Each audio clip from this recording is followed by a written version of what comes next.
Hello বন্ধুরা, আজ সানডের দিনকে চলে গেলাম একটু বউয়ের সাথে ঘুরতে। আর ঘুরতে গিয়ে কারই না খেতে ভালো লাগে বলো। তাই প্রথমে চলে এলাম মিয়মোড়ে। মিয়মোড়ে এসে কী খেলাম, মিয়মোড়ে এসে খেলাম পনির পাপ আর কেক। তো খুবই ভালো লাগলো পনির পাপ আর কেকটা খেয়ে।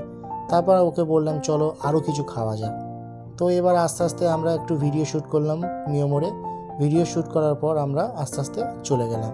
এবার বেরিয়ে গিয়ে কি খাওয়া যায় দেখা যাক। তো বেরিয়ে গিয়ে দেখলাম আমারই খুবই একটা ভালো লাগে একটা স্পেশালিস্ট খাবার, সেটা হলো মোমো। আর মোমো খেতে গেলে তো প্যান ফ্রাইড মোমো ছাড়া কিছু আমার ভালোই লাগে না। তো তাই ওকে বললাম চলো প্যান ফ্রাইড মোমো খাই। তো প্যান ফ্রাইড মোমো খেয়ে নিলাম। খুবই ভালো লাগলো প্যান ফ্রাইড মোমোটা। একটু স্পাইসি ছিল বাট খুব ভালো ছিল। তারপর কি করলাম, তারপর আমি ভাবলাম আজকে রাত্রিবেলা ডিনারটা বাইরেই করা যায়। আর ডিনার মানে আমাদের আহারের খাবার, তো আহার থেকে আমরা খাবার নিয়ে বাড়ি চলে এলাম।